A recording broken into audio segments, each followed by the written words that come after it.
Hi, guys, and welcome to the sixth episode of WTF Science and Beyond. Each episode will discuss a dark, funny, completely botched science experiment, a newsworthy sciencey story, or anything else that makes you ask, what the fuck is going on? I'm your host, Lady Ayla Nicole, and I'm so glad you're here. Now let's do this. My husband, Rob, is here with me today, and I'm really glad because you're a sports fan, and I think it will add a little bit of depth to this. Are you ready? Yeah, sure. Let's do it. All right, let's have some fun. Today, we're going to go back to my roots to discuss a botched experiment. This is a social science experiment, to put it really loosely. This is the story of the Cleveland Indians' 10-cent beer night. And I love that your reaction to this when I told you that I was covering this was, fuck yeah. Fuck yeah. So why did you have such an excited reaction to this? Mainly because it's just a big part of Cleveland history. And any Cleveland sports history always has some stupid shit that's happened. So it was just one of those fun ones. It's just Cleveland lore. You know? And it's fun that we're from Cleveland and, right. It's another sport debacle that's our claim to fame. Right. We got Ariel Castro. We got the Browns. Ariel Castro's not sports, though. Yeah. We got the Browns. That's all the drama. We got several years of Cavs. Terrible. We don't have any championships in this town except for one basketball tournament. Yeah, and didn't they? Basketball championship. Yeah, and then didn't they, when they had it downtown, they didn't order like porta potties or something? Oh, I don't know. I could be thinking of something else. Probably. So, June 4th, 2024 marked the 50th anniversary of the Beer Night Riot. So, let us learn about this event as a cautionary tale and an argument to be made for marijuana. It was a baseball game between the Texas Rangers and Cleveland Indians. The Indians are now called the Guardians, and I really struggled with which name to refer to them as, but I ultimately decided to use the name at the time of the event. So 10-cent beer night, right off the bat. Who believed that this would be okay? A bunch of sports fans in an enclosed area being able to purchase beer with the money they found in the cushions of their couch. From a marketing point of view, absolutely, it's a good idea. And they may have thought that people might get a little more drunk than usual, but in their defense, I don't think they could have possibly imagined what was to come. Well, now let's be fair. You say that cushions of their couch, but back then, $3.25 was minimum wage. Probably even less. $2.85 was minimum wage. Okay, but the normal price of a beer would be 65 cents. Right. So this is a sixth right. of what it would have been. Right. So the cushions of their couch. Okay. Fair enough. Close enough. Right. For very little change. Some people assert that the riot was a product of the instability of the 70s. The Yom Kippur War and subsequent oil embargo and energy crisis had all taken place the previous year. And I want to kind of go into those things just because, if you weren't alive during that time, it might just be kind of words of, oh, I heard about this or I heard about that. But I think to explain them a little bit kind of really gets you an idea of how much turmoil our country was in at that time. The Yom Kippur War was the fourth of the Arab-Israeli wars, which was initiated by Egypt and Syria on October 6, 1973. On the Jewish holy day of Yom Kippur.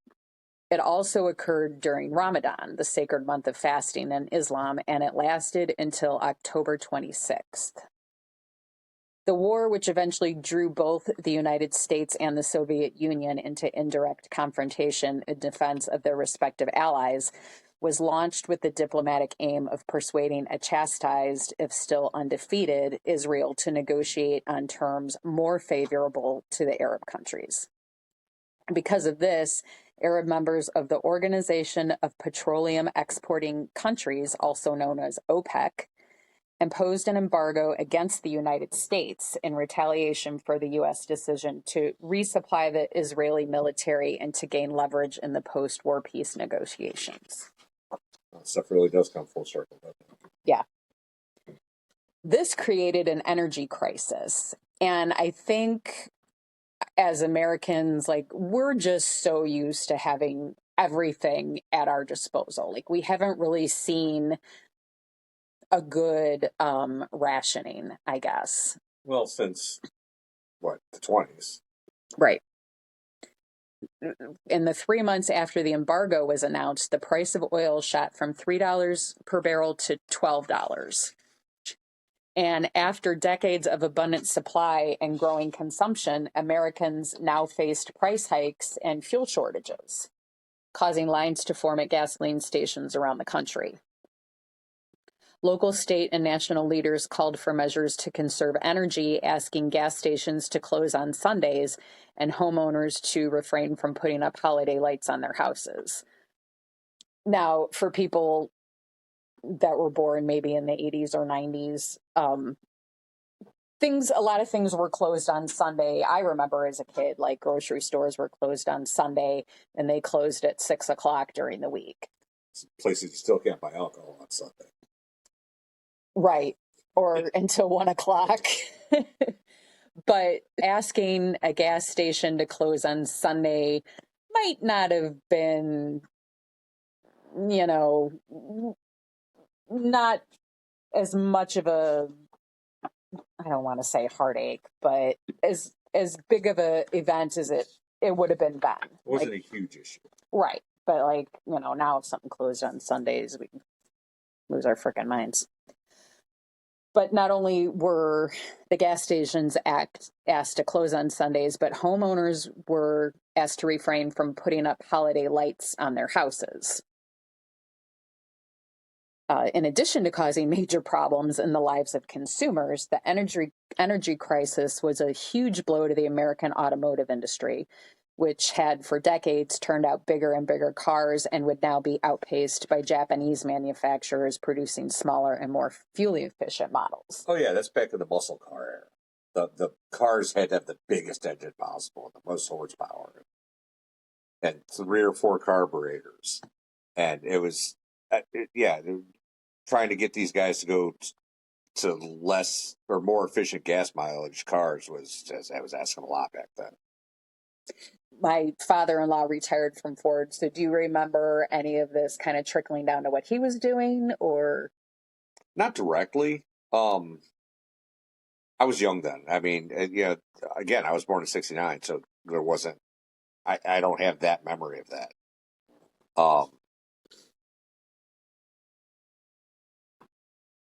I remember us going on vacation, and gas prices were. I can remember him getting upset when gas prices were 52 cents a gallon. But that was a little later. Right. So that was 75, 75, 76. Well, I feel like my whole life there was always kind of this argument of why we are so dependent on these countries for oil. And that's a lot of the push for renewable resources and getting away from that dependence. But I feel like, obviously, I mean, it's always been an issue. It's still an issue. It's probably going to be an issue for the rest of the world. Right. In addition to all of this going on, President Richard Nixon was feeling the heat being turned up on Watergate. Now, Watergate was a political scandal that revolved around members of a fundraising organization associated with Nixon's 1972 re-election campaign, breaking into the Democratic National Committee headquarters located in the Watergate office buildings in Washington, D.C. This happened on June 17th of 1972, and Nixon's subsequent attempts to conceal his administration's involvement. Wait, you like? We're not going to talk about the elephant in the room. Nixon ultimately resigned his presidency on August 8th, 1974. So there was still also racial animosity in the air from the cultural movements of the 1960s. Women fought for equal rights and equal pay. Black Americans fought against racial disparity, and pacifists rebelled against the Vietnam War. And a large number of baby boomers born in the mid-1950s were coming of age. Now, the baby boom was produced by a combination of factors. Soldiers returning home from World War II wished to settle down into family life, and GI Bill benefits promised the decent pay, access to good jobs, and affordable housing that made raising a family possible. In the U.S., the number of annual births exceeded 2 per 100 women, or approximately 1% of the total population size. An estimated 78.3 million Americans were born during this period. That meant that there were a lot of adolescents running around full of hormones and energy. So that's one school of thought, that this whole thing happened is just, the need to blow off a little steam. Finally get to relax and have fun. Most people thought that the riot had to do with revenge. And after reading up on it, I feel like this is closer to the truth. A week earlier, the Rangers' Lenny Randle had set off a brawl by giving a forearm shove to a pitcher, fielding his bunt, and then crashing into the first baseman. Rangers fans then threw beer on Indians players, but I wouldn't completely discount any underlying feelings of political tensions. It was a full moon that night. In addition, whatever the reason, you can certainly see why people had a little pent-up aggression and might need a little distraction in the form of a riot. Billy Martin, who was Indians manager, I believe. He was the equipment manager. Who's the other? The Rangers. He was the Rangers manager. Yeah. Okay. I knew a little bit about sports. Drunk, if I'm not mistaken. That I don't know. But he said in an interview before the June 4th game that he wasn't worried about the possibility of retribution in Cleveland because they don't have enough fans there to worry about. Right. I'm not a sports fan, but even I can tell that this is a total diss. Local sports talk radio host Peter Franklin claimed fans could exact revenge on June 4th. The media was getting caught up in the hype, naturally. In a Cleveland Press pregame write-up, the paper proclaimed that fans should raise your stein and get in line. Billy the Kid and his Texas gang are in town, and it's 10-cent beer night at the ballpark. The crowd that showed up was double the size for an average Tuesday night game. Okay, so in that time frame, the Indians had such a bad record. They were playing such bad baseball. They were such a terrible team. You might show up and have 8, 9, 10,000 people in a 60,000 person stadium. The place was empty. There was nobody in the stands. It was such a bad game to watch. The only limit on beer consumption was 4 beers per person per visit to the pourers. So per serving. Right. So now, you could. Now I heard 6, so somewhere between 4 and 6. So every time you walk up to the server, you could get 4 to 6 beers, walk to the back of the line, drink them, and get 4 to 6 more by the time you got to the front of the line. Right. That's the limit they put on it. For some reason, it's arbitrary. Oh, this is going to make it out. How drunk is too drunk? The crowd of more than 25,000. So what were you just saying? How many people would show up? So normally it was like 9 to 10,000 people, and they thought it was going to be like an extra 5 or 6,000 people, but it turned out to be 2.5 times what they estimated it to be. What do you have here? 25,000 people. Yeah. That just showed up and just drank beer. Yeah. And it said that amongst those 25,000 people, they estimated to have consumed over 60,000 cups of draft beer that night. That's a lot. That's a lot. Because out of those 25,000, how many were children that weren't drinking? So if you want to say, how many people were now the drinking age back then was 18. Well, and the other thing another thing that led up to it is, so this is right about the time that all the college kids are getting out of school for the summer, and everybody wanted to go to a baseball game because back then that's what you did. You go to baseball games. Well, at the time, I don't know about now, but you could get into the field 2 hours earlier than the game time. So they would go in. They were going in 2 hours early and drinking beer before the game ever started. Half of them were showing up drunk. So on top of all of that, then you have this animosity with the other team, and it just starts to get crazy. Fans got so drunk on unlimited 10-cent beers that they stormed the field with bottles and knives. They were acting so crazy that the players for both teams had to counterstorm the field to protect themselves. Many of the players did so with baseball bats, although those didn't offer much help against the bottles and chairs raining down on them from the upper decks. So kind of to go back to what you're saying about people already showing up drunk. So they were selling cups of beer. 12-ounce cups. Right. So that means people were bringing in their own bottles. So on top of all the beer that they were able to get there, that's how I would assume this. Well, yeah, they showed up drunk. And brought beer. Ken Aspromonte, Cleveland's manager at the time, remembered the moment during an interview. I said, "We got to go help Billy. We figured his 25 and my 25 could take care of it." The people were on the field swinging like hell, but mostly missing because they didn't know where they were. And that's probably the closest we'll come to seeing someone getting killed in the game of baseball, Martin told the playing dealer. In the 25 years I've played, I've never seen any crowd act like that. The players escaped, and it took nearly an hour to get the hundreds of fans off the field. This might seem funny to someone who wasn't there, but if we examine those details, I think you'll find that this was probably terrifying for the people involved. Oh, absolutely.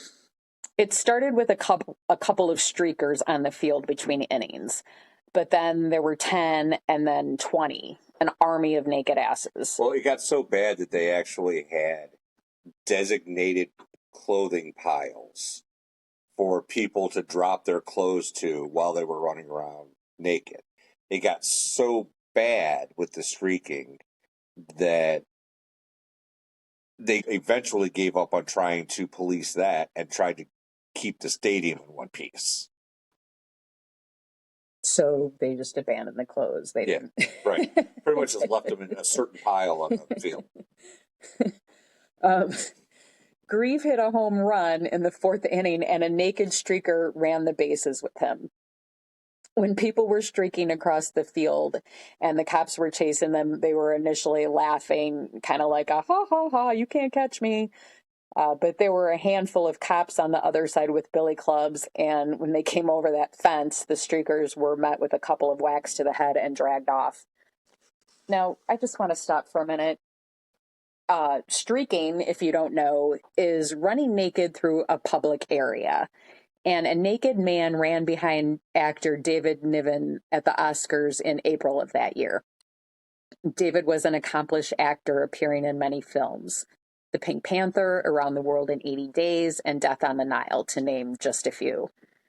Ray Stevens' comic novelty song, The Streak, reached... Oh, yes, they call him The Streak. I know, I had to look it up. Look at that, look at that. Look at that, look at that. Fastest thing on 2 feet. Don't look, Ethel. So that song reached #1 on the Billboard Hot 100 singles chart in May. It was a different time. And if you don't know what the Hot 100 singles is, you are missing out. It was kind of an ingrained into the culture of the 70s. Three's Company even had an episode where Larry went streaking through the apartment. It was like a birthday party or something, but they had like the big, like a big banner, like "Happy Birthday," and so he ran. Right. And of course, he was like the only one that was streaking. But I just want to stop for a minute. And the other day, you and I were talking about, this is totally going to get off in left field for a second, but I just thought it was funny as I was researching this, that we were talking the other day about what constitutes a sex offender. Right. And it can be something as simple as urinating in public. Right. And so thinking of all these people running around in the 70s, and I'm sorry, but this cracks me up. Like, I just, if somebody ran through here naked right now, streaking, I would lose it. And now they would all be arrested and have records, and their lives would be destroyed. But different times. Well, okay, back to, I saw a thing today about, following a school bus down the street. Somebody says, well, yeah, were any of them flipping you off? They're like, well, no, but how many of them were mooning you? Because that's back then. It was the 70s and 80s. You mooned people. Now you're a sex offender for doing that kind of stuff. Yeah. Bring back streaking. Right. Absolutely. What was that other movie? Old School? Yes. Oh, my God. I must have rewound that scene. We're streaking. Get in the car. And then he puts his butt in that girl's Anyway. Meanwhile, outside of the field, there were long lines to get refills on beer. Unruly fans, some of them college kids home for summer break, chased off concession workers, and the beer was now free. Okay, can I elaborate on that? Yeah, absolutely. It got to the point where they were serving so much beer they couldn't keep up with demand. They had the beer, they didn't have enough people to serve it fast enough to keep people happy.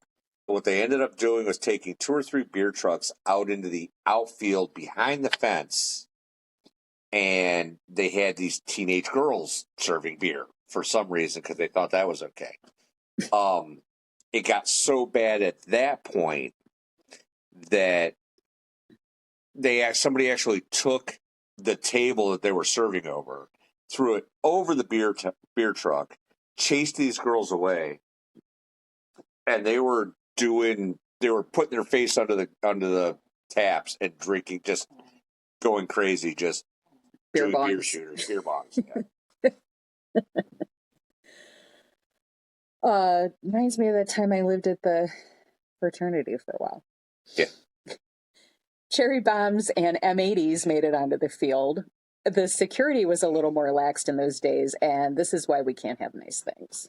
Okay, so now let's picture this. You've got thousands of people on the field. You got firecrackers going off. You got smoke floating across the field. This is right after the Vietnam War. It's more of you see the movies, it's a combat scene at this point. Yeah. It's total pandemonium, mayhem with streakers. Yeah. It got really bad. I think I was telling you before I saw a picture, because there's no video of this, which I think is part of the kind of the attraction to this, because you have to really use your imagination. But one picture that I did find was just of everybody out on the field, and it reminded me of that one aerial scene of like Shawshank Redemption when all the convicts were just out in the yard kind of milling around. Right. That's what it looked like, but in actuality, it was moving probably just at lightning speed. And again, well, no, at one point they were actually just people just milling around on the baseball field, not knowing what to do. But again, there's explosions and smoke and people getting tackled and beat up, and it was crazy. So yeah, same concept, just out there hanging around, not knowing what's going on. The Rangers had to come into the main dugout from the bullpen because of the danger posed by the fireworks.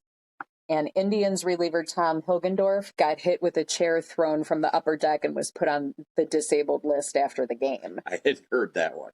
No, so what is the disabled list? That means you're injured and you can't play. For the rest of the game? Right. Okay.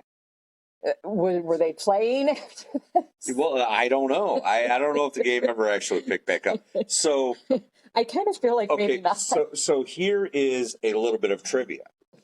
Up to this point in Major League Baseball, there were, I don't know what the number is, but something like 126 actual forfeitures. One team forfeits to another team.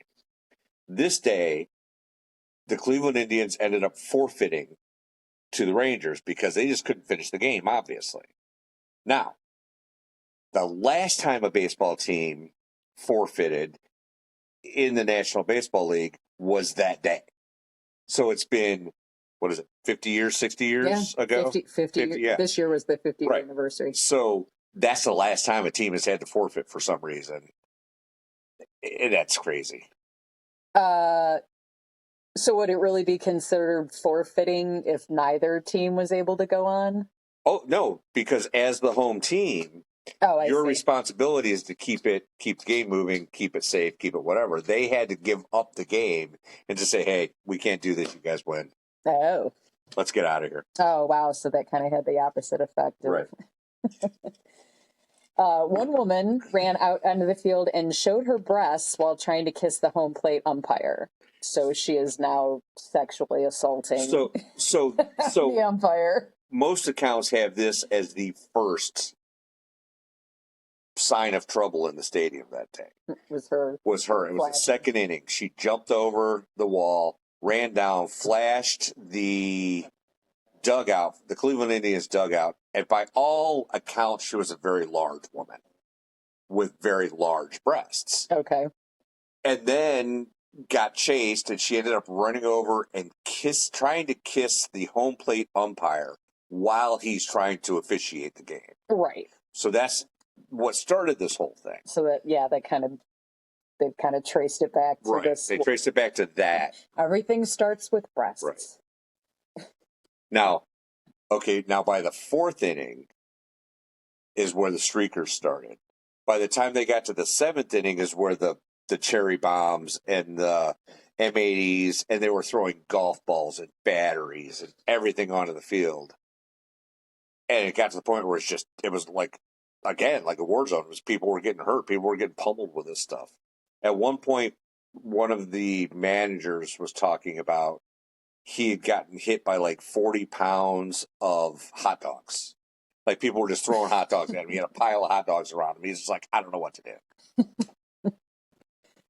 So it said at one point, Martin had egged the crowd on by throwing crushed gravel at them, which in hindsight probably struck him as a poor decision. But if you listen to my last episode on the function of fear, we learned that your judgment can get clouded during an episode of fight or flight. And it's probably a pretty good guess that that's what was going on. Or he was drunk. Like I said, he was a notorious drunk. You can still have fight or flight while you're drunk. Your judgment is just double clouded. Hot dogs and a gallon jug of Thunderbird wine made it onto the field. Father and son mooned the crowd. Then came the ninth inning and a scene from a low-budget horror film. After trailing 5-3, the Indians scored twice to tie it when a fan scaled the outfield wall, sprinted toward Rangers right field Jeff Burrows, and tried to steal the player's cap. This cracks me up, too. Let's picture some guy running out there. Everybody's trying to be all serious, play this game, and just fucking knocks his cap off of his head. What a souvenir. Yeah. I wish there was video of this. I feel like this is something I could just sit back to the day before video. We have to use our imagination. That's right. Yeah. But there's some points where I just wish there was video. It would be fun. And then in the dugout, Martin screamed for his players to follow him. Hargrove headed to assist Burrows, who was surrounded. The Indians burst from their dugout to help the Rangers. While players escaped major harm, Chilek's head was split open by a thrown chair as fights broke out all over the field. Stadium security was outnumbered and overwhelmed by the crowd of 25,134. I saw one estimation, like the Indians knew it was going to be something that night. They requested extra police presence. Well, several Cleveland police officers were on scene, but they were in plain clothes. I think they ended up having like 500 security guards there.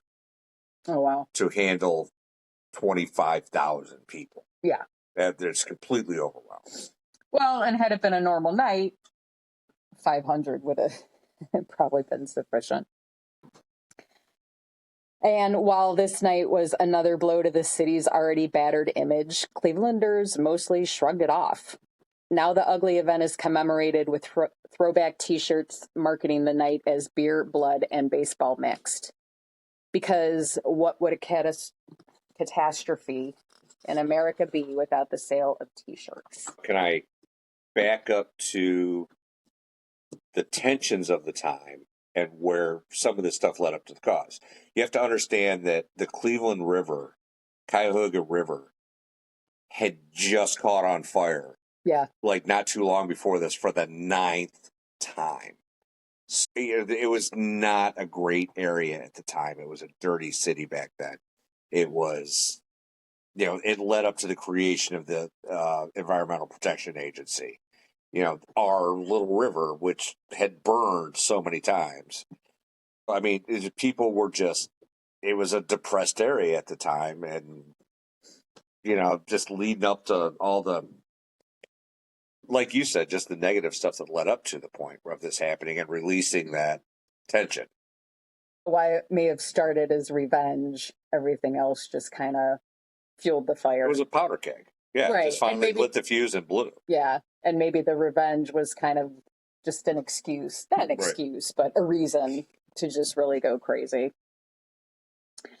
And so the woman that flashed her breasts, who became the famed kissing bandit of the 70s, categorized it as good-natured fun.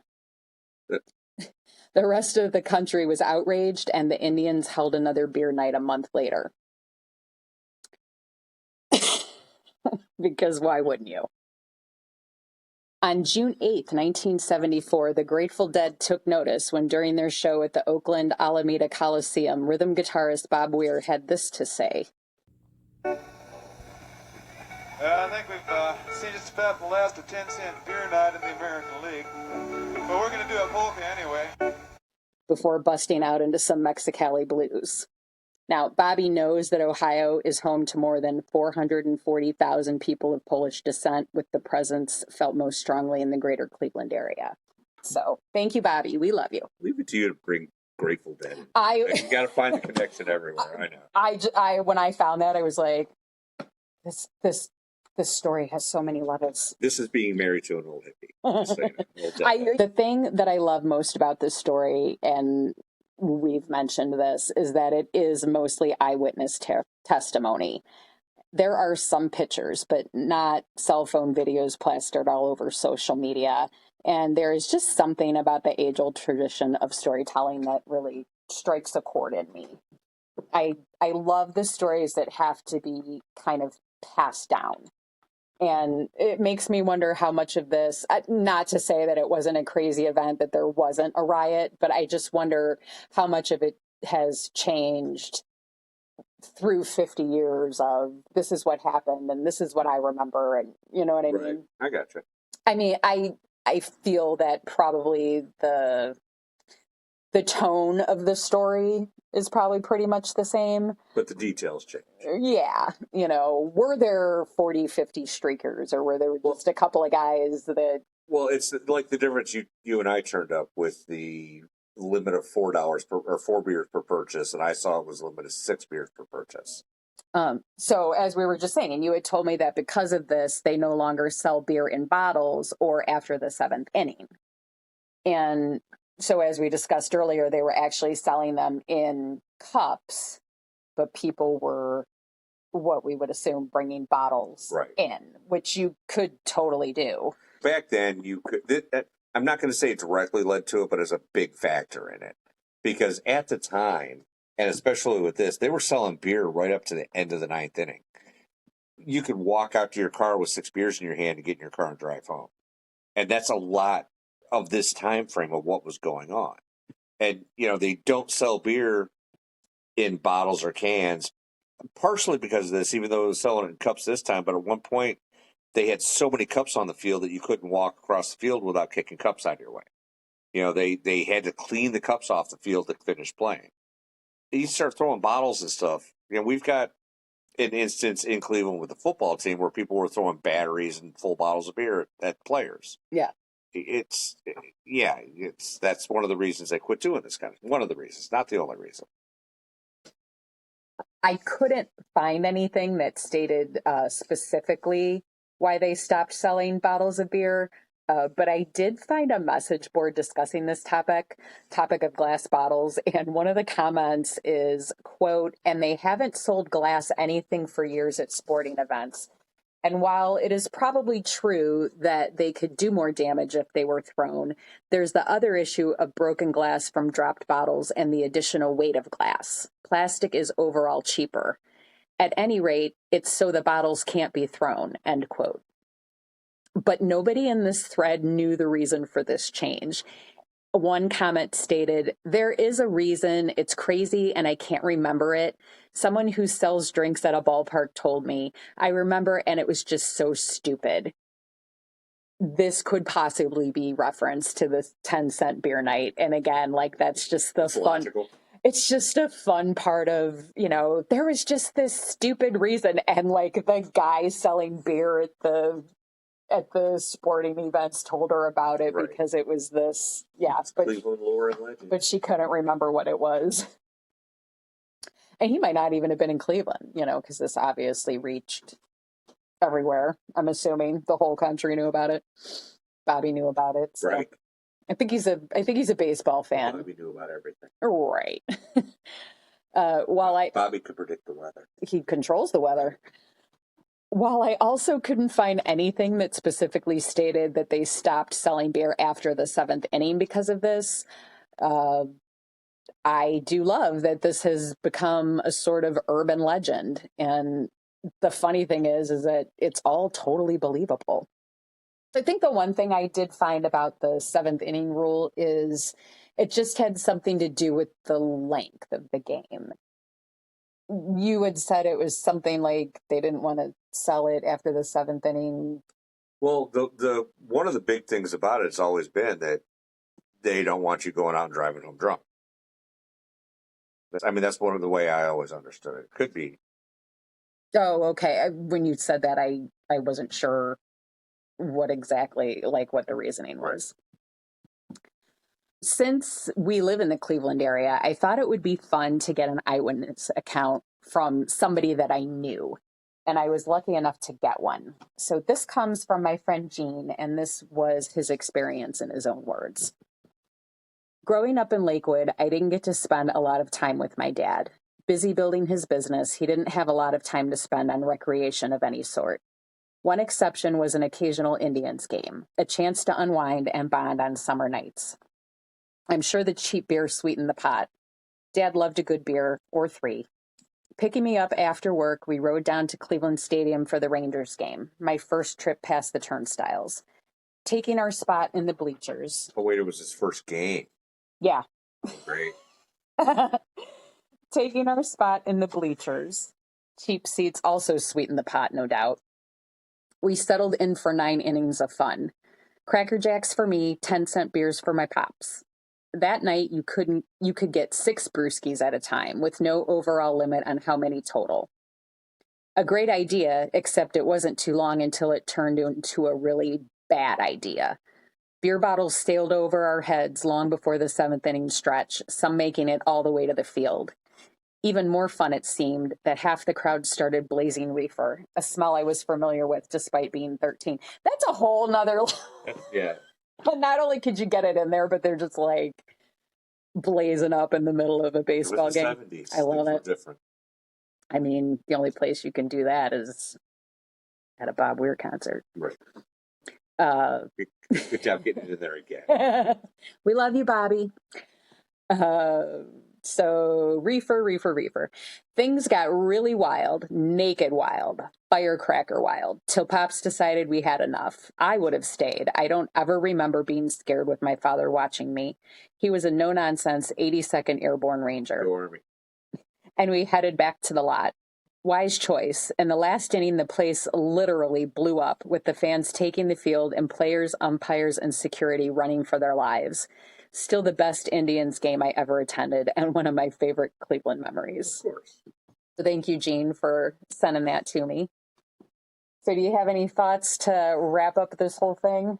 It's been part of Cleveland lore for as long as I can remember. I've been hearing stories about that night and doing some of the research, just, the little bit that I did just looking into it to do this. Everybody has their own memories. It's like one of those things where you went. Everybody remembers where they were when Kennedy was shot. Everybody remembers where they were when the towers came down. And every Clevelander who's alive remembers where they were on 10-cent beer night. That's it. I mean, it was it's a big part of Cleveland. Well, that's going to wrap up our episode on the Cleveland 10-cent beer night. And Rob, I want to thank you again for being here. I hope you had fun. And I think that everything you contributed really just kicked this up a notch. Thank you. Like I said, it really added some depth to have, like, I could do all the research and I could state the facts, but to have somebody that is really a sports fan and really, I wouldn't say remembers. How old were you, 5 or 6? I was 5, but I remember the stories. I do. Yeah. It's something you hear about in Cleveland sports all the time. Well, and I dated a guy like years ago. Wait, you dated guys? That was that was there, and the only thing I remember him saying is that he looked down and there was just some guy streaking across the field. You know, I think he was like 9 at the time or something like that. But to have you here really kicked this up a notch. I think fun. Everybody's going to really like this episode. So if you liked this episode, please consider following the podcast, hit that notification bell so you never miss an episode. Share this episode and leave your comments below. Keep scrolling down to participate in our polls. And remember, kids, don't try this at home. Bye. Bye.